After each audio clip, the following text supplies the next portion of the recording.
वैसा कुछ नहीं मिलेगा। हमने आंदोलन किया। राम सिंह और एक साथी दैया होता था, हाईकोर्ट में बैठता है, सीनियर मोस्ट वकील है, वो दोनों भूख हड़ताल पर बैठे। 7 दिन तक प्रशासन झुका, एडमिनिस्ट्रेशन यूनिवर्सिटी का झुका और उन्होंने कोऑपरेटिव सिस्टम को बहाल किया। उसके बाद बड़े आंदोलन हुए, एक दो आंदोलन, क्योंकि SFI के जो विद्यार्थी थे वो सभी बच्चों का ध्यान लड़ाई झगड़ों की बजाय, गुंडागर्दी की बजाय उस व्यवस्था के खिलाफ सोच बदलने का था। हमने विभागों में जाके बच्चों को संगठित करके रामेश्वर दत्त के नेतृत्व में, साथी बलबीर दैया के नेतृत्व में वहां आंदोलन चलाया। एक बड़ा आंदोलन जिसमें 8-9 हजार बच्चे यूनिवर्सिटी के एक बड़ा प्रोटेस्ट लेके DC ऑफिस में जा रहे थे। तो नेतृत्व कर साथी एक राम सिंह, ये कामरेड राम सिंह, एक राम सिंह और था, उसकी हाइट ज्यादा थी, 6.5 फुट थी। पुलिस की निगाहों में चढ़ गए। ये 4-5 सक्रिय है इसमें। देखो आंदोलन को एक ऐसा मोड़ आया, वहां यूनिवर्सिटी से निकल के वहां उन्होंने घेर के और उन नेतृत्व साथियों को लाठियों से उन पर बौछार कर दी। 2 जगह से टांग टूटी उस बड़े राम सिंह की। और ये साथी राम सिंह कामरेड, ये बाजिया दौड़े, इसके पीछे 5 पुलिस वाले। ये के खेत में डाणी थी, वहां चले गए, पीछे पुलिस वाले, लाठियों से बौछार हुई राम सिंह पर। तो महिला अंदर से निकल के आई, क्या कर दिया, मेरा भाई है ये। 2-3 और उसके घर से आदमी निकल के आए, वो बोले हमारे रिश्तेदार को क्यों मारे हो। पुलिस वाले बात के छोड़ के थोड़ी कसवा साहब बैठे हैं, वो भी कुछ चीजें बताएंगे। कल भी हमें बता रहे थे, तो इसमें ज्यादा लंबा चौड़ा नहीं जाते हुए मैं, हाँ जी, होने के कारण पीड़ित लोग साथी राम सिंह के पास आते थे। साल 1995 में मार्च में गांव याड़की से एक खेत मजदूर जिसका नाम बुद्ध सिंह था, उसके लड़के का एक्सीडेंट हो गया और उसके पैर में कई जगह फ्रैक्चर हो गए और उसे सरकारी अस्पताल में दाखिल करवाया गया। तो उसके परिजन साथी राम सिंह और चंद्रभान के पास आए। दोनों साथियों ने अस्पताल में जाके जांच पड़ताल की तो डॉक्टर साहब ने कहा कि नसें ब्लॉक हो गई हैं और सूजन भी है, स्वेलिंग है, ठीक नहीं होगा, पैर काटना पड़ेगा। जिस पर साथी राम सिंह किराए पर टैक्सी लेके उसी समय उस लड़के को रोहतक PGI लेके गए, वहां दाखिल कराया, इलाज करवाया, 4-5 दिन वहां खुद रहे और वह लड़का बिल्कुल ठीक होके घर आया। तो ऐसी अनेकों बातें हैं। फतेहाबाद बार एसोसिएशन के प्रधान का इलेक्शन उन्होंने लड़ा, तो उसमें यहाँ हमारे एडवोकेट बैठे हैं, तो वो बताते हैं कि जो वर्किंग और प्रैक्टिसिंग जो एडवोकेट हैं उन पर इतनी छाप थी उनकी कि 70% वोट उन्होंने दिए, प्रैक्टिसिंग और वर्किंग जो एडवोकेट हैं उन्होंने तो। लेकिन जो दूसरे वकील हैं जो वकालत तो कर लेते हैं लेकिन वहां बैठते नहीं है, उनके कारण वो उस इलेक्शन में उनकी हार हुई। लेकिन उनकी एक अलग से एक रुतबा था। उन्होंने अपनी सारी समय जितना कचहरी में उन्होंने लगाया, कभी उनको जो है क्लाइंट उसके पास आ जाए और उनको उलझा के रख के न और उनसे पैसे ले लिए जाए, इस तरीके की प्रैक्टिस उन्होंने नहीं की। और चाहे अपना क्लाइंट हो चाहे किसी दूसरे का हो, सभी को जो है वो राजनीति अपना कानूनी तौर के ऊपर जो है सही गाइड करते थे। ये उनका एक नियम था और राजनीतिक बहस भी वो हर वक्त करते थे। और उनकी जो समझ थी वो राजनीतिक तौर पे बड़ी साफ थी और कोई उसमें मिलावट नहीं थी, कहीं कोई डर नहीं था, कहीं कोई भय नहीं था और कहीं कोई लोभ लालच नहीं था। साथी नहीं, मैं उनका शिष्य हूँ। आज जो भी हूँ मैं, कोर्ट के अंदर जब मेरे शुरुआती दिन थे तो कामरेड राम सिंह जी एडवोकेट ने एक बाप की तरह मुझे आशीर्वाद दिया। आज मैं जो कोर्ट के अंदर हूँ इन्हीं की बदौलत हूँ। अगर मैं इनकी खूबियाँ बखान करूँ तो 1 घंटा लग जाएगा। मैंने हमारे समाज के अंदर इतना शिक्षित पढ़ा लिखा व्यक्ति पहली बार मेरे को मिला और जो कभी भी अपनी पढ़ाई पे, अपनी शिक्षा पे घमंड नहीं किया, जो कुछ भी बोलते थे समाज के भले के लिए बोलते थे, गरीबों की मदद के लिए बोलते थे। और मुझे जो उन्होंने बताया कि कोर्ट में सिर्फ हम पैसा कमाने के लिए नहीं आते, हम समाज के लिए भी आते हैं, तो हमेशा मेरे को यही कहते धर्मपाल पैसे की तरफ मत जाना। हमारे समाज के अंदर बहुत सी कुरीतियां हैं, हमारे समाज के अंदर निर्धन लोग हैं, उनकी मदद सिंह में थे, उनमें कोई चौपड़ी बात नहीं थी। वो सारी बात सुनने के बाद 2 शब्दों में बात कह देते थे। कई बार कई जो जाते हैं जैसे वकील के हिसाब से, उनको ठीक नहीं लगती थी में बैठ के फैसला करा। तो वो पेशे के हिसाब से देखें कि उनकी ईमानदारी, पैसा तो उनके दिमाग में लालच था ही। जमीन के मामले में हमने एक दिन पूछने लगे मंगत और मैं कि आप जमीन ठेके पे देते, इसने भी लेनी है। बोले भाई यहाँ ठेका चल रहा है, मेरे पास जो जमीन ले रहा है वो आया भी 60,000 ठेका पहुंच गया जी, आप मुझे 60,000 में दे दो। तो मैंने कहा लोग 60,000 में, आप 60 में लेना चाहते हो, मेरे से 2,000 कम आप देने, आप 58,000 लूंगा आपसे। मतलब ये उनकी सोच है। और वो जिले में माने तो कानूनी हिसाब से, मार्क्सवादी हिसाब से, अच्छे कम्युनिस्टों के हिसाब से वो हमारे लिए प्रेरणा स्रोत हैं। और बड़ी घाट हुई। और मैं पार्टी रतिया तहसील कमेटी की तरफ से, उस इलाके की तरफ से, मैं अपनी तरफ से उनको श्रद्धा के फूल भेंट करते हुए, बहुत सारे साथियों को नहीं पता थी राम सिंह के बारे में, वह तो चंद्रभान ने बता दी सारी। और जो हम बताएंगे वो पहले से पता है कि बिल्कुल एक शिष्य जैसा व्यक्तित्व तो चंद्रभान का था, निश्चित था।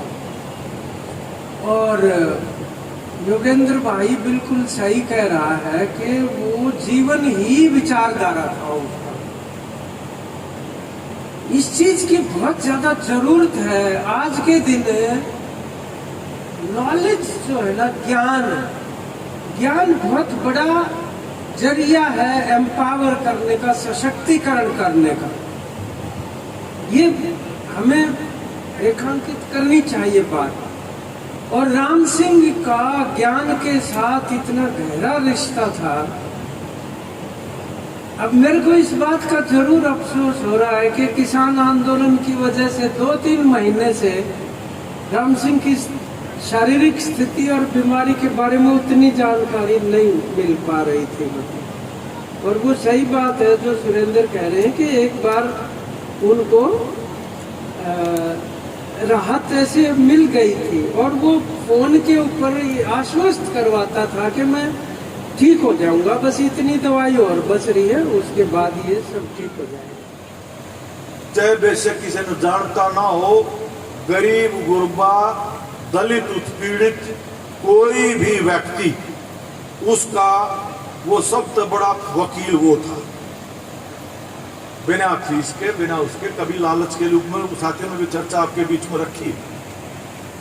और एक सामाजिक व्यवस्था जिस तरह की है, उसमें बहुत लोग ऐसे होते हैं, गरीबों के लिए हमने ये इतना कर दिया, एक शान की तरह से है, उसके बावजूद भी हमारे साथ नहीं है, निराश होकर के बैठ जा, मरण दे बिला दुनिया सारा दिन का जग ना है, खिलानी है तो।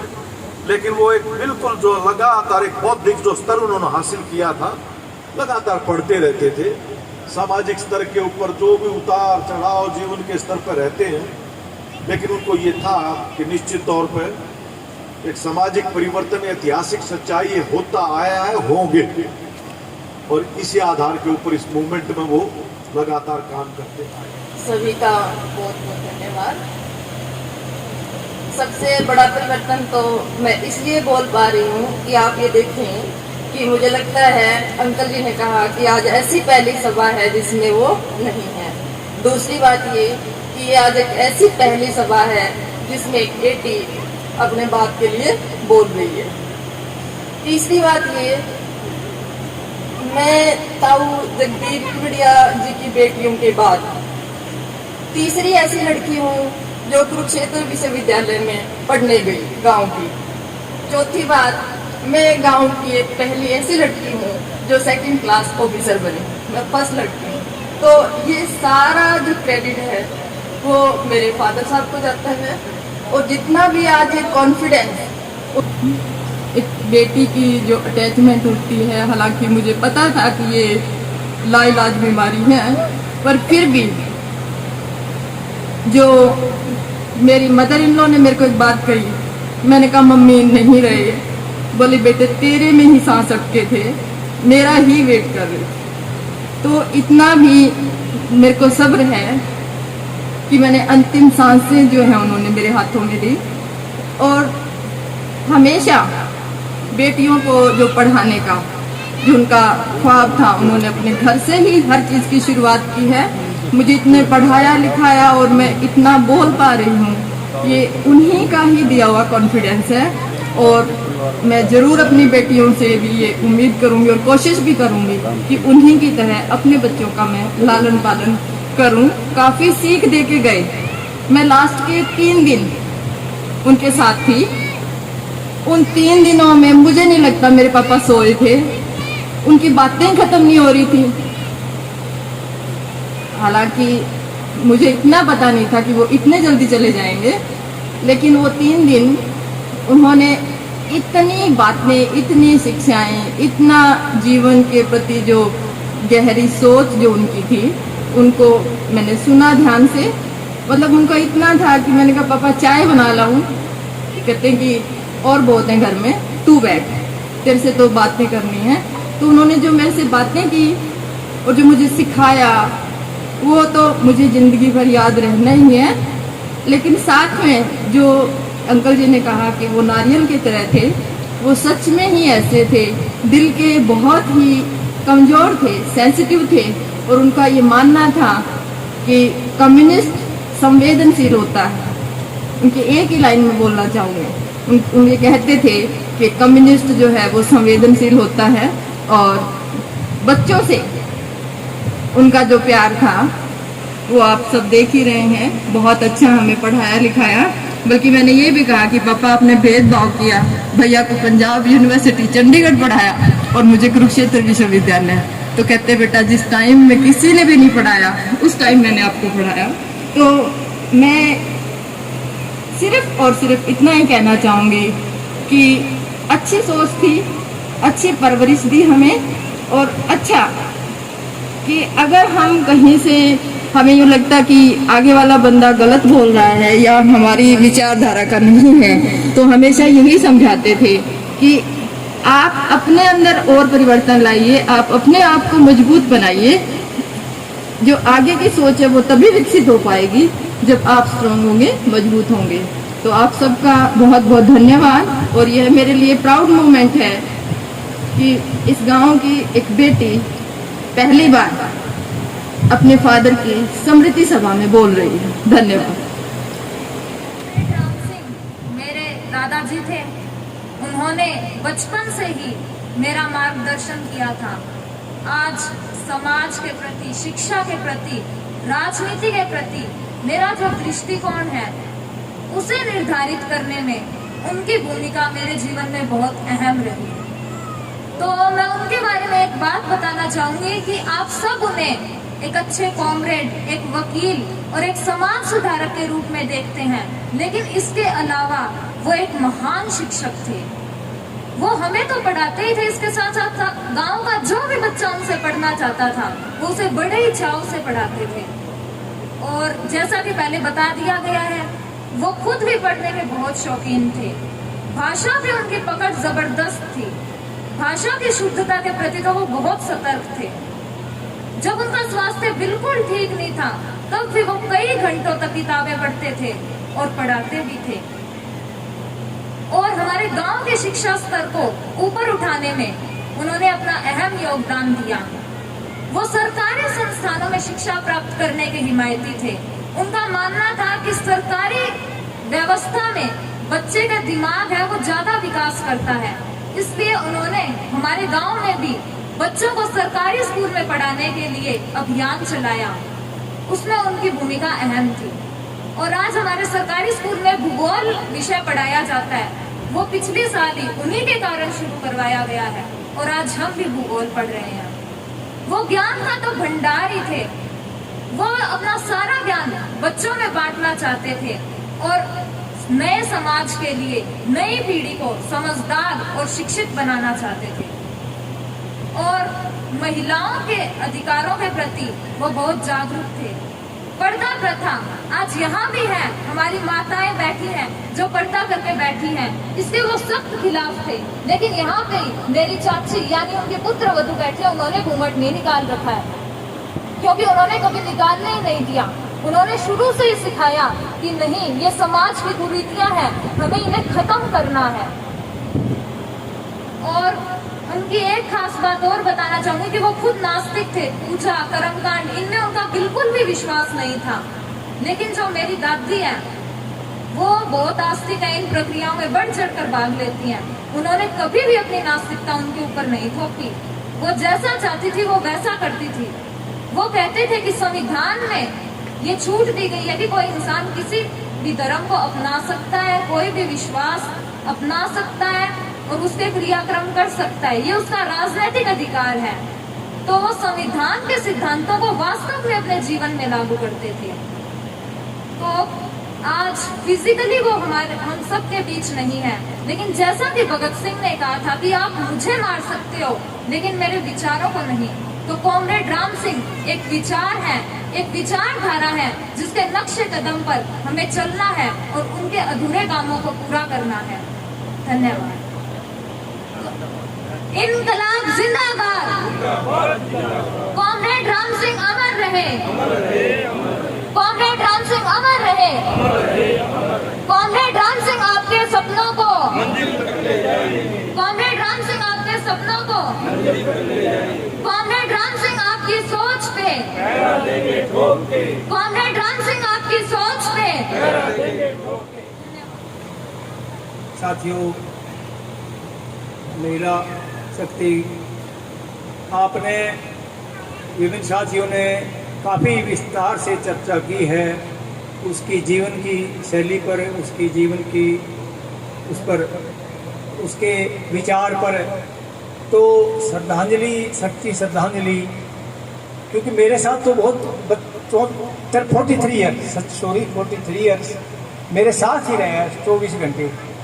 तो हमने उसके विचार, उसके संस्कार जो उन्होंने बच्चों को दिए हैं, उसको आगे बढ़ाना है। उसकी सच्ची श्रद्धांजलि यही है। तो हम यहाँ कुछ सोच के जाएं, प्रण लेके जाएं कि साथी राम सिंह की जो कुछ खामियां हैं वो नज़र ना आए, उनकी पूर्ति करें हम। यही हमारी सच्ची श्रद्धांजलि होगी। इसी के साथ मैं आज की सभा का समापन करने की घोषणा करता हूँ। सभी का यहाँ पहुँचने पर बहुत बहुत धन्यवाद।